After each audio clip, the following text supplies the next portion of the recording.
അയ്യപ്പേട്ടാ, നമ്മളെപ്പോഴും പിണറായിയെ പറയുന്നു എന്ന് പറയും, പക്ഷെ മനഃപൂർവ്വമല്ല.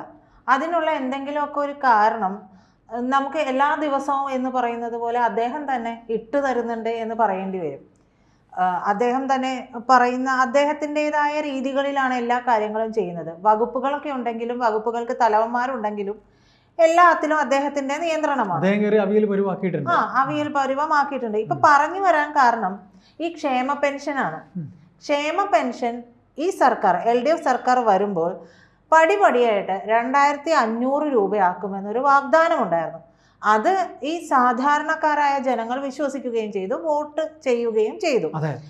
എന്നിട്ടൊടുവിൽ ഇപ്പോഴും ആ 2020 കൊടുക്കുന്ന 1600 രൂപ മാത്രമാണ് കിട്ടുന്നത്. അതും കുടിശ്ശികയുണ്ട്. അതായത് ഇപ്പോൾ നിലമ്പൂർ ഇലക്ഷൻ വന്നപ്പോഴാണ് പഴയ പ്രകടന പത്രിക പൊടി തട്ടിയെടുത്തത്. LDF എന്ന് പറയുന്ന ലെഫ്റ്റ് ഡെമോക്രാറ്റിക് പാർട്ടി അവരുടെ പ്രകടന പത്രികയിൽ ഇങ്ങനെ പെൻഷൻ കൂട്ടും എന്ന് എഴുതി വെക്കപ്പെട്ട അതാണ് പത്രിക. ആ പത്രിക ഇപ്പോൾ പൊടി തട്ടിയെടുക്കുമ്പോഴാണ് വീണ്ടും നമ്മുടെ മാധ്യമങ്ങളെല്ലാം കണ്ടുപിടിക്കുന്നത്. അല്ലെങ്കിൽ കൊടുത്ത പെൻഷൻ കിട്ടിയ അപ്പന്മാരോടും അമ്മമാരോടും നമ്മൾ ചോദിക്കുന്നത്, ചേട്ടന്മാരോട് ചോദിക്കുമ്പോൾ 1600 തന്നെയാണ് മക്കളെ എന്ന് അവർ പറയുന്നത്. അപ്പോൾ അവർ പറഞ്ഞിരുന്നത് എങ്ങനെ 2020 1600 വെച്ചിട്ട് കൊടുക്കുകയാണ്. ഓരോ വർഷവും എത്ര വെച്ച് കൂട്ടുമെന്ന് അവർ പറഞ്ഞിരുന്നത് പടിപടിയായി. അപ്പൊ പടി കയറാൻ പറ്റിയിട്ടില്ല. പറഞ്ഞ പടി ഇങ്ങനെ അവിടെ തന്നെ. എല്ലാ വർഷവും ഒരു 100 രൂപ വെച്ച് കൂട്ടാണെങ്കിൽ എല്ലാ വർഷവും 100 വെച്ച് കൂട്ടുകയാണെങ്കിൽ 2020 1600 ആണെങ്കിൽ 2021 1700 കൊടുക്കണം, 2022 1800 കൊടുക്കണം, 2023 1900 കൊടുക്കണം, 24 2000 കൊടുക്കണം, 25 2100 കൊടുക്കണം. അത്രയെങ്കിലും ആവൂലേ?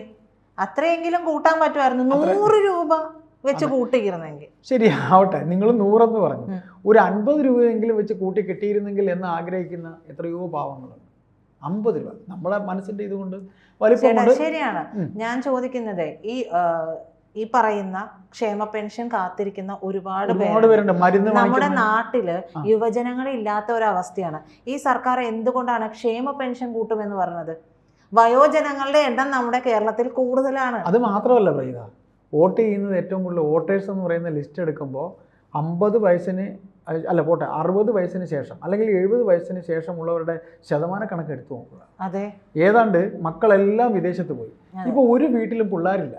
എല്ലാ പിള്ളേരും ഇവരുടെ ഭരണത്തിന്റെ കെടുകാര്യസ്ഥത കൊണ്ടും പിന്നെ വീടിന്റെ കാര്യം തലയെ കൊണ്ടുനടക്കുന്ന ബിന്ദു എന്ന് പറയുന്ന മന്ത്രിയും സഖാവ് V ശിവൻകുട്ടിയും കൂടെയൊക്കെ ഭരിച്ച് പഠിക്കുന്ന കുട്ടികളൊക്കെ കാറ് കഴിവിയും വീട്ടുപണിക്ക് പോയും പൈസ ഉണ്ടാക്കി വിദേശത്ത് പഠിച്ചുകൊണ്ടിരിക്കുക.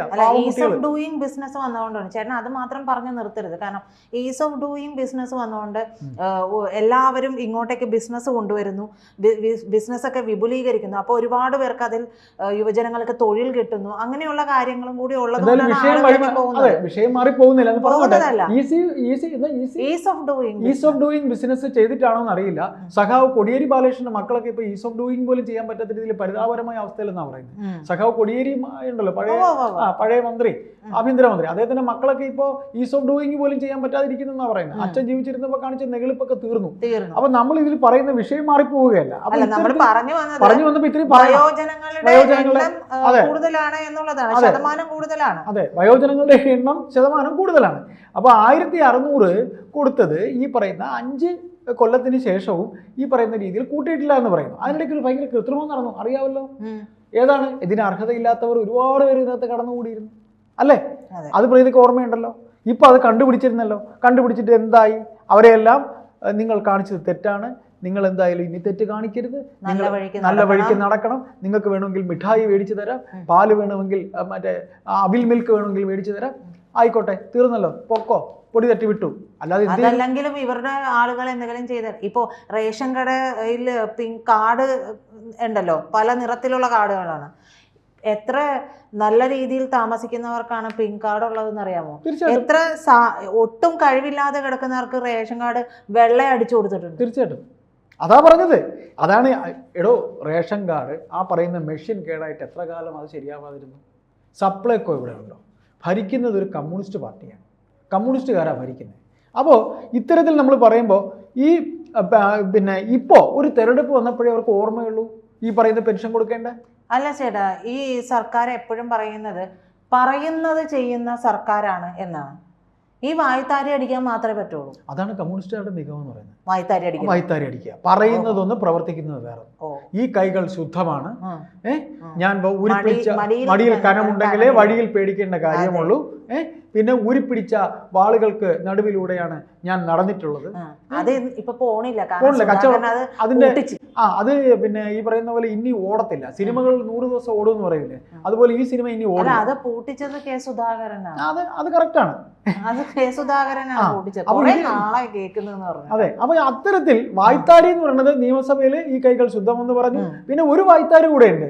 എന്റെ മകളുടെ കമ്പനി എക്സാലോജിക് എന്നല്ലേ അവരുടെ മകളുടെ കമ്പനി, അല്ല എക്സാലോജിക്ക്. ഈ മകളുടെ കമ്പനി അമ്മ കൊടുത്ത കാശ് കൊണ്ട് തുടങ്ങിയതാണ്. നമ്മളത് വിശ്വസിക്കണം. അത് പറയുന്നത് കമ്മ്യൂണിസ്റ്റുകാർക്ക് പറയുമ്പോൾ പാർട്ടി ക്ലാസ് എടുക്കുന്ന പോലെ നിയമസഭയിൽ അദ്ദേഹം പറയും, എന്റെ മകൾക്ക് ഒരു ബിസിനസ് തുടങ്ങണം. അതിന് AKG സെന്ററിന്റെ മേൽവിലാസം. 6 ലക്ഷത്തിലധികം പാർട്ടി അംഗങ്ങളുള്ള CPM എന്ന് പറയുന്ന പാർട്ടിയിലെ അണികളുടെ ഒരു വികാരമാണ് AKG സെന്റർ. ഈ AKG സെന്ററിന്റെ അഡ്രസ്സ് ആണ് മകളുടെ കമ്പനിക്ക് കൊടുത്തത്. എന്തേ പിണറായി വിജയന് മാത്രമേ അഡ്രസ്സ് കൊടുക്കാവൂ? 6 ലക്ഷം അംഗങ്ങളുള്ള എല്ലാ പാർട്ടി അംഗങ്ങൾക്കും ആ അഡ്രസ്സ് കൊടുത്താൽ എന്താ കുഴപ്പം? എല്ലാവർക്കും അതൊരു വീട് പോലെയാണല്ലോ, സ്വന്തമാണല്ലോ. അത് ഹൃദയത്തിൽ ഓരോ പ്രവർത്തകന്റെ വികാരമാണ്. ഇപ്പൊ കേറുമ്പോ പേടിയാണെന്നാ പറയുന്നത്, മാഫിയക്കാരെ കാരണം പേടിയെന്നാ പറയുന്നത്. നമ്മൾ ഈ അവിടെ പല ഗൂഢനീക്കങ്ങൾ കുട്ടിച്ചാത്തന്മാരൊക്കെ കയറി ഇറങ്ങുന്നാ പറയുന്നത്, കുട്ടിച്ചാത്തന്മാരുണ്ടെന്നാ പറയുന്നത്. അപ്പോൾ ഏതായാലും അതിൽ വേറെ രസകരമായ സംഭവം കൂടെ ഉണ്ട്. തിരുവനന്തപുരത്ത് യൂണിവേഴ്സിറ്റി സെനറ്റ് പിന്നെ സർവകലാശാല ഓഫീസുണ്ട്, കേരള സർവകലാശാല ഓഫീസുണ്ട്. അതിനോട് ചേർന്നൊരു കോമ്പൗണ്ടിലാണ് ഈ AKG സെന്റർ ഇരിക്കുന്നത്. ഈ AKG സെന്ററിന്റെ സ്ഥലം ചോദിച്ചു കൊടുത്ത് ആരെന്നറിയോ? ബഹുമാനപ്പെട്ട AK ആന്റണിയാണ്. ഈ AK ആന്റണിയെ തെറി വിളിക്കാൻ ഇവിടുത്തെ പാർട്ടിക്കാർ, CPM-മാരല്ല കോൺഗ്രസ്സുകാർ, ഇങ്ങനെന്തിന് ഈ സ്ഥലം, ഈ കണ്ണായ സ്ഥലം ഇവനൊക്കെ എഴുതി കൊടുത്തെന്നാണ് ചോദിച്ചത്. കാര്യം അതിനു മുമ്പ് പാളയത്ത് കണ്ണിമാറ മാർക്കറ്റ് എന്ന് പറയുന്ന ഒരു മാർക്കറ്റ് ഉണ്ട് പാളയത്ത്. ഈ തിരുവനന്തപുരം അറിയാമെന്നുള്ള പറയാം. കണ്ണിമാറ മാർക്കറ്റ് എന്ന് പറയുന്നത് തിരുവനന്തപുരത്തെ സർക്കാർ ഉദ്യോഗസ്ഥർ പിന്നെ മീൻ മേടിക്കുന്ന അങ്ങനെയൊക്കെയുള്ള കുറേ കാശുള്ളവർ വരുന്നൊരു സ്ഥലമാണ്, മാർക്കറ്റാണ്. അതിൻ്റെ മുകളിൽ ഒരു തട്ടിൻ്റെ മേളിലായിരുന്നു AKG സെന്റർ ഉണ്ടായിരുന്നത്. അതുവഴി നടന്നു പോകുമ്പോൾ നേതാക്കൾ തലയെ കൈവച്ചുകൊണ്ടായിരിക്കും ഇങ്ങനെ പോകുന്നത്. കാര്യം ഈ മീൻ അവിടെ കൊണ്ടുവന്ന് കച്ചവടം ചെയ്യുമ്പോൾ മീൻകാരി പെണ്ണുങ്ങളുടെ സ്ത്രീകളുടെ അടുത്ത് നിന്ന് കാക്ക കൊത്തിക്കൊണ്ടു പോകും. കാക്ക കൊത്തിക്കൊണ്ട് പോകുമ്പോൾ ഈ കാക്കയുടെ ചുണ്ടിന് എപ്പോഴെങ്കിലും തങ്ങളുടെ തലയിലേക്ക് വീഴുമോ എന്ന ഒരു ആശങ്കയിലാണ് കൈവച്ചുകൊണ്ട് ഈ നേതാക്കൾ പോകുന്നത്. ഇങ്ങനെ തലയിൽ കൈവച്ചാണ് പടി കയറി AKG സെന്ററിൽ ഇരുന്നത്. എന്നിട്ട് ആ AKG സെന്ററിൽ ഇരുന്നിട്ട് അവരുടെ ഒരു വികാരമായിരുന്നു. VS ഒരു ദിവസം 5 മണിക്കൂറെങ്കിലും അവിടെ വന്നിരിക്കുമായിരുന്നു. EMS മാത്രം, VS EMS EK സെന്ററിലൊക്കെ വന്നിരിക്കുമായിരുന്നു. ആ തട്ടിൻ്റെ മുകളിൽ ഓഫീസിൽ നിന്ന് ഈ കണ്ട ആന്റണി കൊടുത്ത സ്ഥലത്ത് ഓഫീസിലേക്ക് മാറിക്കഴിയുമ്പോൾ ഇപ്പോൾ അതിനകത്ത് കയറാൻ പേടിയെന്ന് പറയും. CPM അന്നിരുന്ന CPM അല്ല ഇന്നത്തെ CPM. ഞാൻ അറിയാതെ കൈ ഇത്രയും നീണ്ടുപോയി. അപ്പോൾ ഇതിനകത്തുള്ളൊരു വിഷയം എന്ന് വെച്ച് കഴിഞ്ഞാൽ നമ്മൾ പറയേണ്ട ഇത്രയേ ഉള്ളൂ. മാറിയ കാലത്ത് പുതിയ വേഷത്തിൽ CPM-കാർ മാറുമ്പോൾ ഇപ്പോൾ ഇത്തരത്തിലൊരു സർക്കാർ വന്നു കഴിയുമ്പോൾ ഈ ഒരു ഉപതെരഞ്ഞെടുപ്പ് വരുമ്പോൾ ആണ് നിങ്ങൾ ഓർക്കുന്നത് ഇങ്ങനെ അവർ തന്നെ മറന്നുപോയി. പ്രകടന പത്രിക എന്ന് പറയുന്നൊരു സാധനം പോലും അവർ മറന്നുപോയി. അതായത് ലോക്സഭാ തിരഞ്ഞെടുപ്പ് കാലത്ത് 5 ഗഡു പെൻഷൻ 5 ഗഡുക്കൾ കുടിശ്ശികയായിരുന്നു. അതിനുശേഷം അതില് ഭയങ്കര തോൽവിയായിരുന്നല്ലോ, പറയണ്ട, നാണം കെട്ട തോൽവിയായിരുന്നു. അത് കൊടുക്കാൻ പറ്റിയില്ല. അതെ. അപ്പൊ കേന്ദ്രം കൂടെ കളിച്ചാണ് കൊടുക്കാതിരുന്നത്. അതെ. അതിനുശേഷം തോൽവി വന്നപ്പോ കുടിശ്ശിക കൊടുക്കാൻ തീരുമാനിക്കുന്നുണ്ട്. പിന്നീട് പാലക്കാട് ഉപതെരഞ്ഞെടുപ്പ് വന്നില്ലേ, അപ്പോഴും 1 ഗഡു കുടിശ്ശിക കൊടുത്തു തീർത്തു. കാരണം ഇല്ലെങ്കിൽ പൊടിയിടാൻ പറ്റില്ല എന്നറിയാവുന്നതുകൊണ്ട്. ഇപ്പൊ നിലമ്പൂര് വന്നപ്പോഴും 1 ഗഡു കുടിശ്ശിക കൊടുക്കുന്നുണ്ട് എന്നുള്ളതാണ്. അതായത് ഒരു ഉപതെരഞ്ഞെടുപ്പ് വന്നാൽ ഈ സാധാരണക്കാർക്ക് ഈ പറയുന്ന പെൻഷൻ ഗഡുക്കൾ കിടക്കുന്നത് 1 ഗഡു എങ്കിലും കിട്ടും.